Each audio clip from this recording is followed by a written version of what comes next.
Hi అండి. అందరూ ఎలా ఉన్నారు? అమ్మాయిలకున్న పెద్ద ప్రాబ్లమ్ ఏంటో మీకు తెలుసా? అదేనండి జ్యువెలరీ స్టోరేజ్. జ్యువెలరీ మనకెక్కడ పెట్టాలో అర్థం గాదసలు. బాక్స్‌లో పెడతామా మొత్తం చైన్స్ అన్నీ కలిసిపోతూ ఉంటాయి. మొత్తం చిక్కులు పడిపోతాయి. అట్లా అని చెప్పి నేను మీషో నుంచి ప్రోడక్ట్ తీసుకున్నా.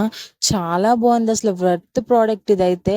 120, 130కి తీసుకున్నా ఈ బ్యాగ్ నేను. ఇందులో ఒక 10 స్మాల్ బ్యాగ్స్ ఒస్తాయి. మనం చైన్స్‌కి చైన్స్, జ్యువెలరీకి జ్యువెలరీ అట్లా వేరు చేసి పెట్టుకోవచ్చు ఈ బ్యాగ్స్‌లో.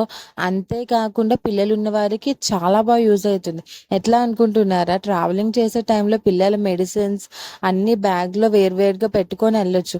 మనం మెడిసిన్స్ తీసుకెళ్ళేటప్పుడు మెడిసిన్స్ లీక్ అయిపోతూ ఉంటాయి. అట్లా కాకుండా ఈ బ్యాగ్‌లో స్టోరేజ్ చేసుకున్న అండ్ పిల్లల పౌడర్స్, పిల్లల సామాన్లు మొత్తం ఆ బ్యాగ్‌లోకి పట్టేస్తాయి. అంత పెద్ద బ్యాగ్ ఉంది. అది చాలా బావుంది. ట్రావెలింగ్ పర్పస్ మాత్రం ఈ బ్యాగ్ చాలా యూజ్ అయితుంది. నా సజెషన్ ఏంటంటే ఇట్లాంటి బ్యాగ్ తీసుకుంటే చాలా